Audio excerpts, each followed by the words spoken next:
going around and preparing to stream, and I think we've got let's just bonjour. Nope, sorry, that was all the French I'm allowed for this evening. Excellent.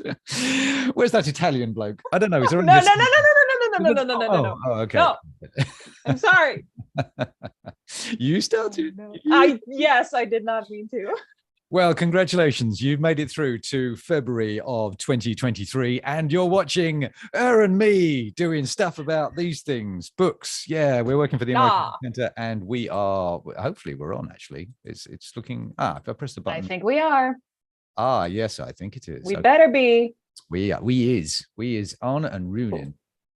I'm going to try and play with my beard, okay? But if I do, I'm sorry. Just the way it goes. Okay. Okay. Yes. Totally.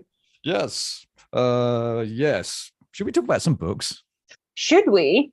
I think we should. I think that's kind of why we're here.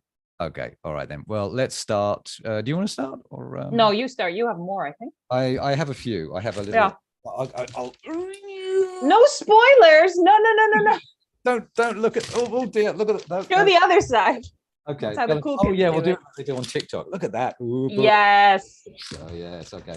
Good. Okay. So we'll start off with the official Sims cookbook. Doodly dee. The unofficial Sims cookbook. Oh, sorry, unofficial. See, you got it wrong already. Yeah. Soupy. Simulated reciprocity IRL. In real life. Thank you. I thought that was IR. Isn't that what you have, like website? They're called. No, that's URL. Okay. Yeah, you're learning so much tonight. It's great. Every day's a school day, Luke. IRL. It is. Yeah. Yeah. Like, so when you're so hungry, apparently that's what I was supposed to say. Yeah, I'm guessing that's like Sim speak. I never played The Sims, so I don't know. You do play games, don't you? No. I thought you did Dungeons and Dragons. That's a tabletop, but not online games. Excuse me. It's the thing as a game. Okay. It's very different. This is very different from this one. Huh? Oh no, it's the Italian. He's Shit. back. It's taking very long, I think. No. So The Sims, a 90s game. I remember selling CD-ROMs of this at the ABC. Yep. Wow. Old I am. You can cut me in half and count the rings. And now they play. That's what you do with tricks. Cut them in half and count the rings. Sure, let's go. Well, we got to have a go. Hey, keeping it in the ABC, we have a be in the shop. So now you can cook all your favorite recipes from The Sims, from baked Alaska to silly gummy bear pancakes, which sounds horrible. Sorry, it really does. I wasn't going to say anything, but yeah. So is it me or no? So only 85 recipes. So it's pretty a lot. And it's looking pretty easy to do. It's nicely set out. I always think that's good for a do you ever cook with recipes? I used to. I learned how to do that with recipes, but I've from that I make my own stuff a lot of the time. How about you? Yeah, I am terrible with recipes. I do, because I know that you're supposed to like read the whole thing beforehand so that you actually know what you're doing. I don't do that. I just start at step 1, and then at step 3, I discover that I've done something wrong. Oh no! This is why I don't bake. I can't do it. It'll be quite funny to bake with you to find out where it goes wrong, just to go, oh no, everywhere. Yeah. Wait, you're supposed to mix the dry ingredients and then the wet? Well, guess it's all in the same bowl now. Actually, that would be a good TV program, because you've got these cooking shows, but most of the people know what they're doing. So you should get like, I think there was a program, I can't cook, you can't cook, or something like that. And there's like people who said they just can't cook, and so they get them in and they truly couldn't cook. I can cook. I can't follow a recipe. Right. Okay. I'm a great cook. I'm a terrible baker because recipes are hard for me. Yeah. So I won't. Anyway, this is a birthday present, okay? Just to save you on that one. But So, on a side note, it seems to be on the rise, having cookbooks from like fandom cookbooks. Fandom cookbooks, is that what it's called? Yeah. I mean, that's what I call them. Yeah, I was trying to think of a name for it, but yeah, TV, but also games, a lot of game books. Yeah. And And yeah. also books and authors. Like there's a Lovecraft cocktail book that I saw that we have in LEIDSCHENDAM, which looks amazing, by the way. It looks beautiful. So I had this feeling of like, oh, they're going to be really crappy, but actually they're really serious. Like this is seriously a good book, yeah. regardless of that. Yeah. And although you have to obviously like gummy bears and stuff like that, but they actually have good picture beside the gummy bear rubbish. I mean, that's a good picture of a Yeah. sorry, That looks very good. yeah, looking good. And that Yeah. I'm saying like, yeah, I read that. yeah, and all this stuff at the top, you know, it's like I'm getting. Oh, those are the gummy bear pancakes. Oh, is that the gummy? Oh, Christ. Yeah, on the right. Oh, you're right. I didn't see that. I was going to say, actually, it's good that I didn't see that because it looks good. Otherwise, I'd eat it. But there you go. There you go. So some good recipes if you're into gaming or even not. I mean, if you just like food. If you like food, and no one's going to come over to check if you're actually playing the game. You know. There you go. It's actually Sims in real life. You can be your own sim. Wow. I don't know what's going on here. Oh, that's very meta. Yeah, exactly. Sucked up into our own universe. Oh no. Oh no. Okay, so that's mine. Yeah. Okay. I'm gonna start with Lilia's suggestion. She's currently reading the Murderbot series by Martha Wells, which is really fun. I have one of them here, Artificial Condition, which I think is the second one. And Lilia says that it took her some time to finally start the series, but now that she has, she's completely addicted to it, which same. Yeah. It's very like once you dive in, you don't want to stop. Yeah. Also because most of the books in the series are novellas. There's a few, I think 1 or 2 full-length novels, but most of them are pretty thin. Yeah. So that's also a nice. They're bite-sized, Lilia says. And they're aren't they? That's a hardback. Yes, I mean, I think there's also paperbacks available, but because it's novellas, I find it nicer to read as hardbacks. Yeah. Yeah. Because they're so thin. Otherwise, you just like fold them in half. Yeah. You don't want to damage them in your bag. You know, I mean, some people don't care about that, but I'm very particular about keeping my books nice. Yes. Yeah. And Lilia also says that it's fun and it's serious and it makes you laugh and think about life and the universe, which is like, what more could you possibly want from a book? There you go. Philosophical science fiction-y stuff. Kind of. Yeah. It's definitely, I mean, I've only read 2, but there's a lot of action, but it's also for, you know, it's diminutive size. It's not short on introspection, which is very nice. Yeah. Yeah. Yeah, because we talked about novellas before, and again, I was talking with a colleague of mine, and it's like that suddenly turns out that they're reading novellas as well. Ziggy, and she's like lots of novellas because it really is something where instead of having chapters of a book, you have kind of like a novella, kind of thing, and you can finish it off, and it's the satisfaction of having a whole thing rather than prolongedness of having a story. Yeah, and I think I've talked about this before, possibly also on this stream, but I find that because it's so short, especially with sci-fi and fantasy novellas, they're so much more intense than full-length novels. It feels so much more concentrated because there just isn't a lot of time for like elaborate world building and lore dumping. You just kind of have to think on your feet and just accept whatever the author throws at you. And I don't know, there's something just so magical about it. I love novellas so much. It really is having a renaissance. Yeah. It's a really great format. The only thing is that a lot of people rather would get sort of more book for their buck, because obviously it is like a small book for the price of a full book. But yeah, that's up to everyone to decide for themselves. Yeah, but it's the fact that it's not going to take over from books, and no. It's filling actually a sort of apparently a need for people.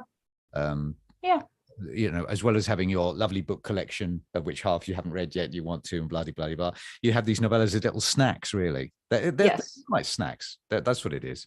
It's instead of always having a big meal every time, you can you can just enjoy very quickly. Yeah, but they are snacks that sort of stick with you, because at least a lot of the novellas that I've read deal with some very intense topics, even though they're only like 200 pages at most. It's like I find myself often thinking back to the novellas that I've read and being like, whoa, that was, whew, what a story, you know? Yeah, I didn't mean to put it down into a small thing. No. What I was thinking was actually over years ago was it struck me when I read the novella. It was a novella, the Brokeback Mountain, which was and a very good. And it's made from that book, which is actually a novella. Actually, it's really small, very tiny book, and I realized that it worked, because I kind of like the idea of reading the book. I don't mind reading a book after the film or before. Obviously, there's a thing of like you want to read the book first to get the idea in your head. But actually, even when I've seen a film, reading the book, I can conjure up my own ideas from the book, and I more often say, oh, I see what they tried to do with the film and what worked and what didn't. Kind of like I always know the film's a translation of the book, as it were. Yeah. But then that was the first time that I saw that a book can be translated into a film when it's so small and concentrated. And yet, as we know, the film and the book as well was just really like, you know, straight, really, really good. So that was the first time I had an experience of novellas, and also how it translated into another medium. So I can just, I don't know, it's something, I'm not sure what it is, but there's something about it like that, where we're used to also films and stuff like that. And as you say, it's it can be very not tense is not the right word. There's a lot deep, very deep. Yeah. Without having to have lots and lots of words and stuff like that you can actually get explanations of things. It's very evocative or something. I don't know. I feel like it's really authors who write novellas, like it's a real craft. You can't just you have to be so concise with what you say and what you don't say and still tell the whole story. Yeah. I love it. Yeah. We could we'll carry on talking about that, because see where it goes to. Let me show you a book, or even two. Let me show you a book. Oh, that's two books. Yes, but it is the same book. What? But with two versions of the book. It is very nice. This is the boy with the mole and the fox and the horse. And this is the boy and the mole and the fox and the horse. No. No. I'm trying to develop. I hate how much you enjoy torturing me with this. I'm trying to develop a language where it doesn't insult anyone in particular. Yeah. That's good. Which country or language I'm talking about? It's like, you know, Finluliaflöten, the long lost country. Anyway, the reason why I've got two of them. Atlantis. I was talking to Shirley. And she mentioned this, which of course you know, and I know that it's a massive. Maybe the watchers of us as well know that it's a really big seller. It's sort of a modern classic, I would actually say, for kids, but also for adults. It's one of these crossover things. And Shirley says, kind of nicely put, it's got Winnie the Pooh wisdom, and I like that. That was a good one. Yeah. And there's two versions, because she said that one was the story and one one was with illustrations, but actually they've both got illustrations. So I think it's really more like the animation film cover or the original cover. So this is the cover. Yeah, very nice drawings and stuff like that. So you could say drawings. You know, like for kids, lots of drawings, stuff like that. But this is a graphic, you know, we have it in the graphic novel section. We have it in the children's section. And it's just one of those, I think also like the Petit Prince, the little. Yes. Yeah, it's one of those hard to categorize. Yeah, just wonderful, just, you know, philosophical things. So this one, so that's the front. And that is, I believe, the drawing taken from the animation, short animation story film, the animated story. Yeah. And Yeah, actually, no, she's right. This is actually more like the animations you can see, Yeah, rather than just the hand drawn things. That is right. yeah. Now I understand it. So, Well, there we go. We have learned. so there are two versions. So they're both Yes, a graphic novel, but one is more graphic-y. exactly. And also timely because the BAFTA Awards, which is the UK version of the Oscars, last week gave it the award for the best short film, short animated film. Oh, wow. It's also won a prize now, which is very nice. Yeah, that's So, cool. yeah, and apparently I think it was on Apple TV. That's why maybe not everybody has seen it, because I don't. Right. They can go screw themselves. But anyway, yeah. So it is. It's an animation film, short animation film. I don't know how short, but it's 15 or 30 minutes or whatever. But yeah, we've got the book, so don't have to watch that. You can just buy this. So 31 euros for Apple. Come Don't watch the film, just buy the book. Buy the book. That was the original thing. That was 24 euros. So Nice. Before and after, you can come and have a look at both of them, because we've got both of them in this shop. Clever. So thanks to Shirley for that one. That's a good one. I like that. Wholesome stuff, as Bella would say. Yeah. So it's good. We need some of that. Yeah. Tell me. Okay. I have two suggestions from our colleague Jesme. I don't have any of the physical copies, so you're just going to have to use the power of your imagination. Or one of them is like a personal suggestion from something that she's just read, and the other one's from her section. Which one should I start with? Start with Pamela, because I've got a picture of her. Oh my God, don't spoil what I'm going to say. Oh, sorry. I thought you asked me. Yeah, but not to say that title. Anyway. You didn't. that thingy, that first book. Sure. On that note, one of the suggestions from Jesme, you'll never guess, is Love Pamela by Pamela Anderson, because Jesme is the buyer for the biographies and memoir section in The Hague, and also in LEIDSCHENDAM, I guess. And she says that it's a somewhat underhyped new release, or at least over here, probably in the US and Canada, it's different.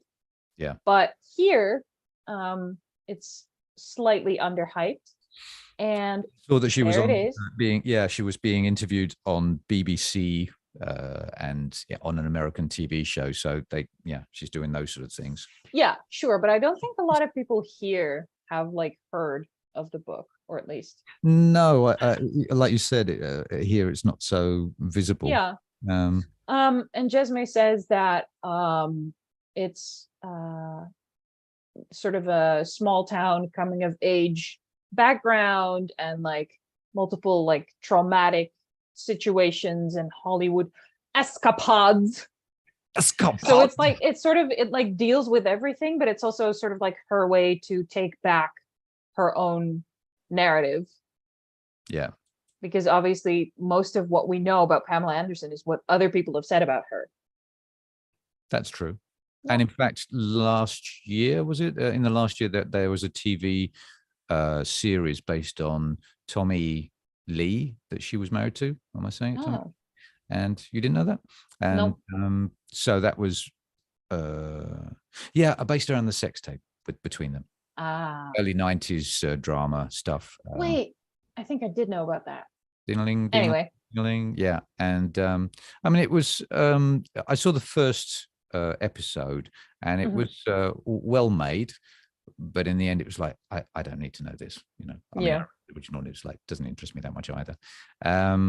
But it was how they dealt with that, and Tommy Lee, apparently quite a dick, and she was kind of caught in the middle, I guess, as far as what I saw. But it is, I mean, if you know who Pamela Anderson is, because if you don't come from the 90s, you possibly wouldn't. What's weird to me now, being an adult myself, is that I have no idea, at the time, how young she was. And not just her, but so many super famous people who got caught up in scandals and stuff. They were barely grown, you know what I mean? But for me, they were just grown-ups. Yeah. And now looking back, I'm Jesus, they were so young. That's so wild. Yeah. just being used and abused, or just Yeah. up for the ride, and then you really have nothing to protect you or something like that, I think. Yeah, or like you get into a situation where you lose control of what people say about you, and then you're stuck. Yeah. I mean, anyway, if you're famous, I think, so how do you stop people from saying stupid things about you? But when you're just starting out.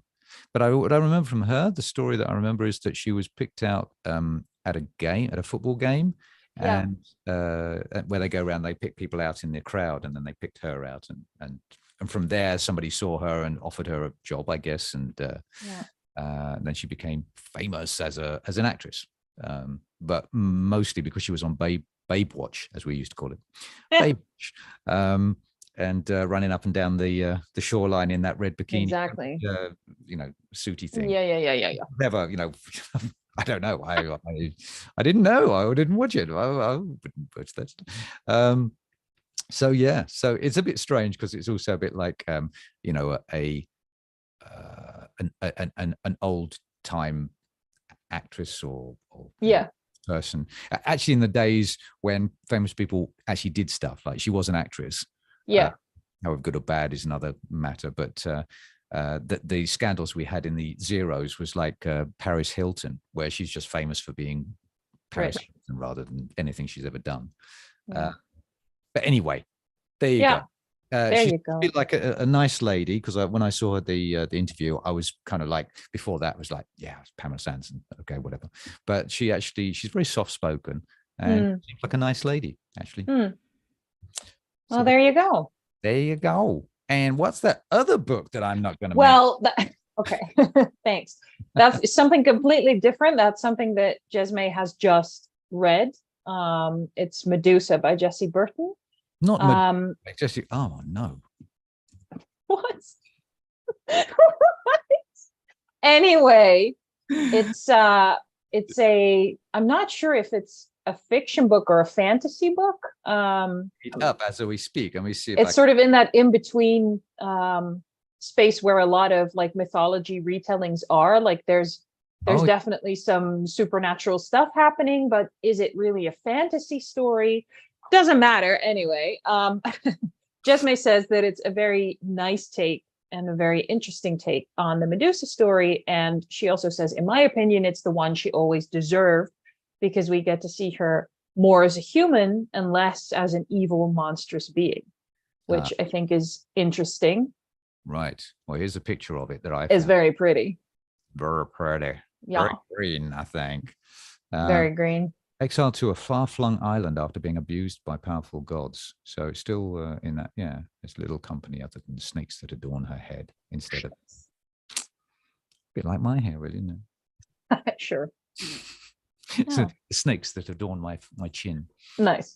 No, okay, all right. Yeah, okay. Yeah. Adapted from a hardback illustrated. Oh, adapted from the hardback illustrated by Olivia Lomneck Gill. There you go. It says perfect for readers who loved Cirque and Ariadne, sorry. Ariadne? That's still not right, but it's fine. Ariadne? Yes. Ariadne. Oh my goodness. There you go. I don't mind. Your Greek is great. Don't worry about it. Yes, that's not my thing. Give me some music notes. I'm fine. Yeah, exactly. Greeks. No, but I mean, obviously it's a bit of a hot thing at the moment to make adaptations of Greek mythology. We have talked about that before, indeed. Yeah, definitely. But also I think there's something to be said about retellings, not just of like the people you already like, but also the people who have been or the creatures or whatever who have been presented as monsters and evil and tell their side of the story, sort of. I think that's just fun. It's also something, it's been done it's happening more in this day and age. Actually, it's the idea, like from the Frankenstein side or something. That's interesting, because of course we all have a monster inside us that we have to of course we do, especially me. I wasn't going to say it. No, secret's out. I was being polite.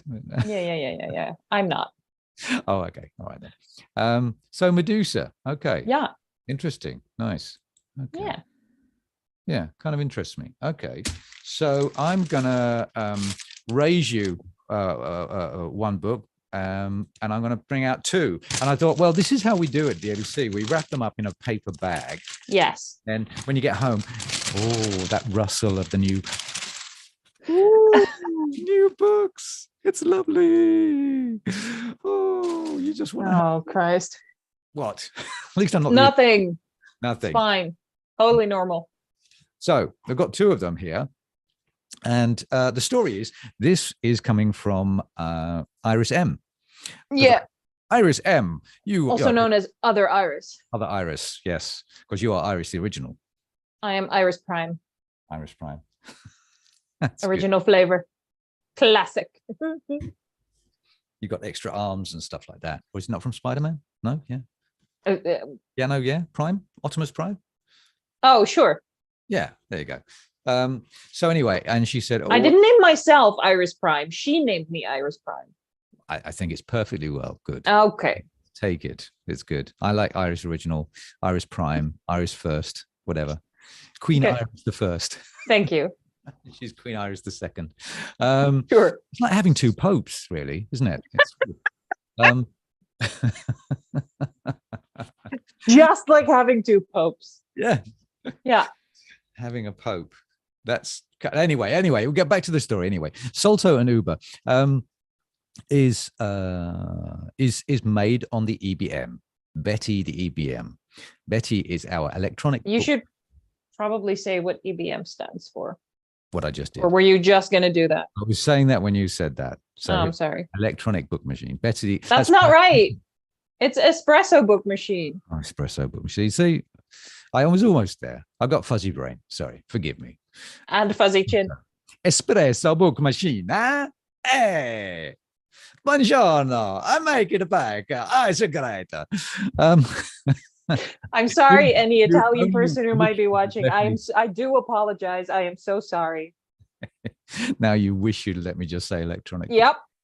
And it's called Betty, for better or worse. For better or worse.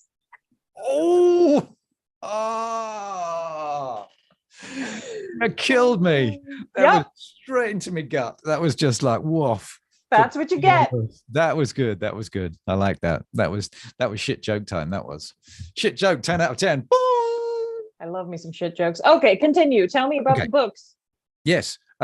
Gentleman is called Wilbert van der Steen, and he has written these 2 volumes, graphic novels, and whoa! That's our little printed for you on Betty the Book Machine. They don't actually say espresso. Oh, yes, they do down there. Espresso book machine. There we go. Is that in focus? Yes. I mean, I can read it. Okay, you can read it. Yeah. And, yeah. So it's I like the way his drawing technique, and it's gay and there's some nudity in there. So just if you don't like that, turn off right now. If you don't like that, tough. Yeah, tough tooties. But I to me it looks real fun. And I think I'm going to read it. So I like the way it's done. He did it in Dutch first, and then he's come to us to print the English version. And so it's good fun. There's volume 1 and volume 2. Love it. A gay couple and their day-to-day adventures. She called it. What did she call it? She had a nice turn of phrase for it. Hold on. Slice of life. Slice of life. There you go. Slice of life. We were talking about slices before. Wow. Hey. Do you want some gummy bears with that slice? Well, they look a bit like bears. That's the kind of like the bear thing, the male, the large male in gay society. This is also to show that you can do full color inside. Yeah. Oh, yeah. In Betty, the espresso electronic, whatever it is, slicing book machine, which I think is great. And yes, it looks really good. Yeah. And we print out a book in 10 minutes. It's great fun to watch. I still love watching it. You're just talking about how things are made. Well, this is how. Yes. And this is like, you sit there, yeah, a little kid of about 5 years old just watching this come together. It's just amazing. I love it. I still love it. Yeah, we don't have the machine in The Hague anymore, obviously, but when we used to have the machine in The Hague, I always loved just watching, like, just before the book is finished, like just before it comes out, and you can see the edges getting cut off and stuff. And it's just so much fun. It goes down into the glue. Yeah. And then the middle of the book it goes into the glue, which is then put onto the flat part, which is the cover, and then the cover is folded up, yeah, and then it's held and then turned around, and then it's cut on each side, isn't it? Because the cutter at the bottom. Yeah, because it's like A4 size, and then it's cut down to the actual size, and then it goes, and then it slides out like a little. And I like it. It feels warm, like hot cake. It feels warm, yeah. Like, ooh. Yeah. So if you want a warm book, you can actually come and watch it being made and come and get it. So come and get your books. You can order them from The Hague if you want to have that, and you can come and come to the ABC in Amsterdam, and you can order it from our LEIDSCHENDAM. Am I saying it right? LEIDSCHENDAM? Yeah. Wow, my fuzz brain is going. Wow. So there you go, and that's kind of fun. So the first version, the first volume is €15, and the second volume is €17. So come buy it. Support the young man because he's doing very nice jobs. And that's a pretty good price for a graphic novel as well. Actually, you're right. I hadn't even thought about that. Yeah, that is really like a low price, because normally they're 24 to 30 to whatever. Yeah. So yeah, good fun. Looks really nice and cute. Yeah. So what you got there? I got my last book, my own suggestion. Okay. I would like to toot my own horn now. I have an ARC, an advanced reader's copy. It's very shiny, which you know I like. You do. Oh, look at that. You're a bit of a jackdaw. So it's The Adventures of Amina Al-Sarafi by Shannon Chakraborty, who is the author of the Daevabad trilogy, City of Brass, etc. I actually read City of Brass as an ARC as well before it came out, and I was like, this is fine, but it's meh, and I never finished the series. And then an ARC of this one came in, and I was sort of torn because it was very beautiful, which made me want to read it. But I was like, I remember that I didn't love that first book. I don't know if it was her first book, but like the first book of hers that I read. And then I started this, and it's amazing. Like, it's so good. So I think she's either my tastes have changed, or she's just grown as an author, or both. The other ones were I think it's her first series, the first ones. That's very possible. I mean, it was fine, but it was very much like I didn't feel like it was for me. And this is I think one of the major differences is that the other one, the trilogy, is very much sort of the classic YA fantasy type story, where it's a young woman who like gets thrown into this adventure, and like there's some hot people, and it's all great. But this is like a middle-aged woman who has a child and who has a past, and is sort of drawn back into the pirate life she left behind for good reason. And it's very like, it doesn't shy away from this is very different when you're older and your knees hurt and your back hurts and you're not as quick as you used to be and you tire more easily. And it's very like, it doesn't overdo it, but it's definitely there, which I think is more interesting and more real than like everything being done by 16-year-olds. Yeah, exactly. Yeah. You know what I mean? I totally do. Yeah. It sounds like it's also not just it's clearly not aimed for that group anymore. It's really... No, it's just I mean, I think the Daevabad trilogy is also just adult fantasy officially. Yeah, we have but it definitely has that YA vibe slightly more. And this is just a fantasy story. Well, it's not just a fantasy story. It's a really good fantasy story. And it's about pirates, which is great. And it's all, instead of like the classic sort of Caribbean, blah, blah, blah, it's, which I mean, it's fine, but also like, we all know that. And this is on the Indian Ocean, which is an interesting place because it's such a cultural melting pot. Like there's so many cultures that are traversing that ocean and so many people with different backgrounds and different religions and different languages all coming together. And that's really well done. I felt like, I don't really know anything about it, but it was very believable. Yeah. And it has somewhat heisty vibes, which I really like. I love a good heist. Heisty vibes. Heisty vibes. What are you talking about? Heisty vibes. Yeah. Okay. Yeah. Yes, you heard me right. It's really good. I really loved it. And you should all read it. It's coming out, I think, in a few days. So get it. Do it. I'm just looking just to see. She's American, young lady. She I'm gonna share my screen because I'm gonna share my big beautiful screen with all of you guys. This is something we use in Amsterdam. Do you guys use it as well? Yes. Fiction. It's fantastic. And it's fiction. So there you go. Fantasticfiction.com. And you can find we've used this for 15 odd years or more. And it just is spot on with authors and what they've written and stuff like that. And it turns out here, I was just looking her up, and you've got Sharon Chakraborty, which is where this is that that's and so she's now using her name, a pseudonym used by SE Chakraborty. Obviously, I assuming her name is Sharon actually anyway. So she's now using her full name, whereas it's like RF Kuang. You see it a lot with female authors still, who just they get fewer sales if there's a female name on the cover. It's sad, but it's true. Yeah. So now she's standing up for herself, as it were. I just anyway, she's changed her name. Let's put it that way. We don't know why, but yeah. So the original one is under SE, and this is the trilogy, the inaptly named trilogy. Yeah, no, I think one is like. Is it one of those sort of like side books or something like that? Yeah.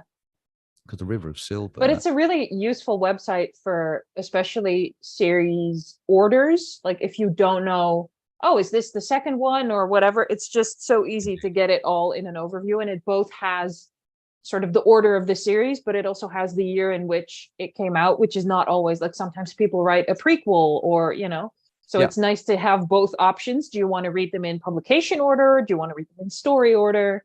Indeed. Yeah. As they fill them out, as you say, there's sometimes side ones. You get like 1A and 3A. And then, 1.2.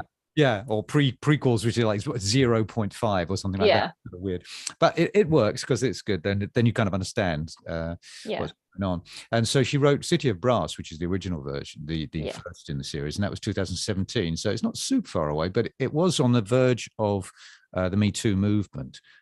Which I think is, you can't say it hasn't had an impact on the world, and for good.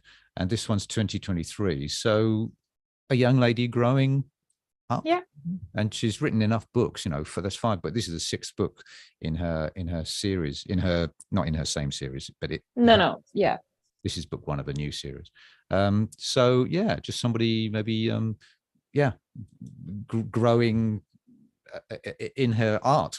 And I also want to say, because even though it's being announced like, oh, first in a series, this is, if you're not into series, this is definitely something that you can just read and then leave it at that. It's like a contained story. I mean, there's some sort of threads that aren't resolved perfectly because that would be boring, but it's definitely like the main sort of conflict of the story is solved in a way that may or may not be satisfying to people. I don't know. You'll have to read it to find out.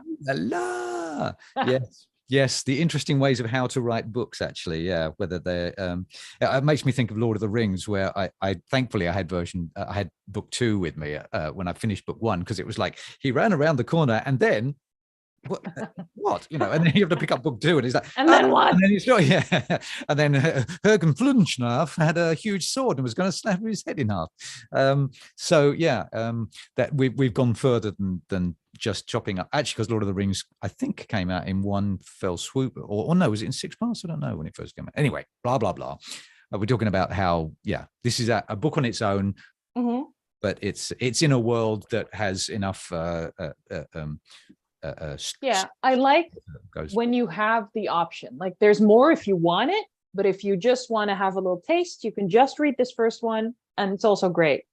And you're not left with a billion unanswered questions. Yeah, exactly. Yeah, and not that you're hanging on waiting for the next part. Yeah, exactly. Yeah. Book that Maria S suggested the last month, and it was which one was it now? Let's just see if I can find it. It was a scary one. Yeah, Hell Followed With Us was the one? Was it that one? Oh no, that was the first one. Oh, I'm looking through them all now. I can't seem to. Oh no.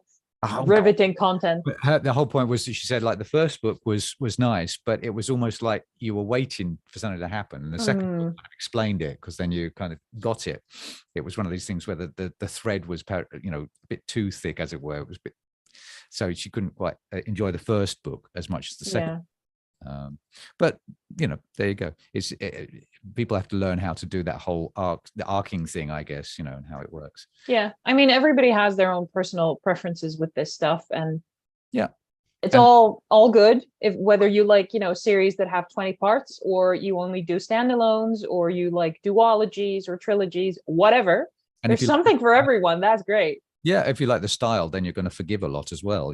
That's also very true. Writing, yeah. Then they're just like, it just feels good. Yeah.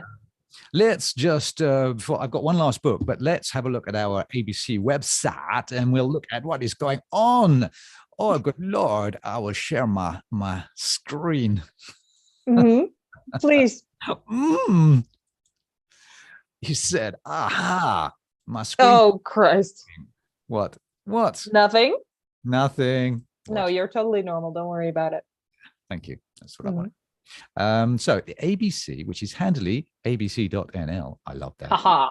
See all the things I've been looking at. That's crazy. So we will go not to the books, not the magazines, but to the events. So we've just had the book chat. So you missed that for this month, but there's one next month. Sorry. See what you missed. You got the ABC Style Picks with us. Next week, Friday, I'm doing the open mic, and that is in the ABC Amsterdam and online, which is always great. Wow.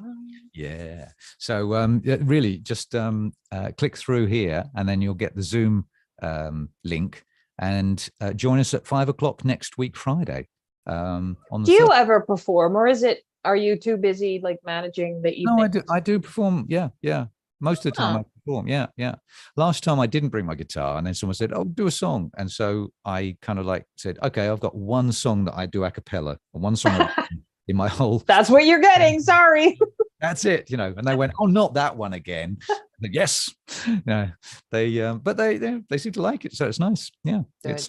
It's really nice. It's I see it constantly growing with different people coming along and sharing their stuff, but also understanding that the sharing of it is very hard to do for people to begin with, but also so endearing. And there are people who want to hear what other people have to say. They want to be touched by stuff. So it's not, there's people who want to touch people with their stuff, and there's people that want to be, touched by their stuff. That sounds weird. Okay, I'll shut up. I swear to God, I'm not a 13-year-old boy, but yes, you didn't strike me as a 13-year-old boy. Nah. ABC Trading Day. They have it in The Hague. We don't have it in Amsterdam, but it's on. Do people have to sign up, and it's full or something like that? I'm not sure that it's full, but the last I was in the store, which was yesterday, it was almost full. Okay. So if you want to sign up for a spot for the Trading Day, do it either right now or keep an eye out for the next one. Right now.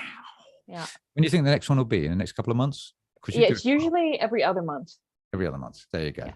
So every other month. So there may be a few, ring them up tomorrow morning. You're open what time tomorrow, Saturday? 10. 10 o'clock. Yeah. 10 to 7. 10 to 7. And then we've got Eric Creek is coming back. He's a Dutch guy, actually a bit like the books I just showed you. He's a Dutch graphic artist, graphic novel artist. And he's bringing out The Exile in English when he. So there you go. Yeah, he did The Pines in 2015. Wow. And Gutsman. Wow.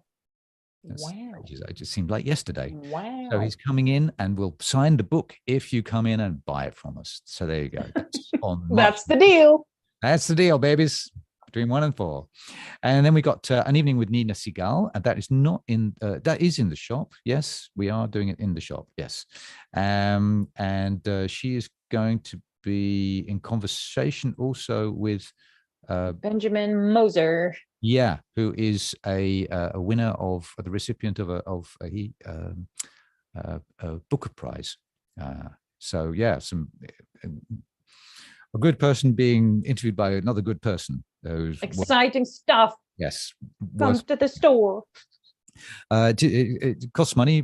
Just click on there and you get the tickets. I think they're €5 or €10, something like that. More book chat. Well, isn't it one of the? Can you go back to the event? Isn't it one of those deals where you pay €5 for the ticket, but then you get a €5 discount on the book, so you don't actually pay money for the ticket in the end? Correct. It's €5. It is, and ticket for the evening with Dina, and this discount, you receive a €5 discount with your purchase of the Diary Keepers. There you go. Thank you very much. Good to know we can do that. Mm-hmm. Yeah, so basically €5, but actually if you want the book, €0. You just buy the book. Yeah, pretty cool. The book chats for March on the 24th, which is again when we're doing staff picks. That is also virtually, so again people can just click on the link here and then go to Zoom, and good to read the book from beforehand, of course, which is Intimacies by Kate Kitamura. Did I say that right? Yes, you said that right. Right, good. That's good. And then we've got a big one. There's another book club that we just started. There's 2 book clubs. There are 2 separate book clubs. This is in samenwerking. Translation, please. In cooperation with Felix Meritis, and that's the Futuristic Book Club number 2, and that does cost money, I believe. That's in the Felix Meritis, so it's probably a good thing to connect up with them. Or go to our website and read all about it. Yeah, you see, Felix Meritis, €5 includes a complimentary drink again, so not really $5 if you like it. And then the open mic and more staff picks. And oh my God! More along the way. Again, this is happening, my dear. One last book. The Red. Saved a really light one for last. Yes, indeed. It's another nice, shiny. Very beautiful. Yes, you want it, don't you? I do. Yeah. So the Oscars. So it is Oscar season. It is award season. We just had the BAFTAs in England. We, the world. They.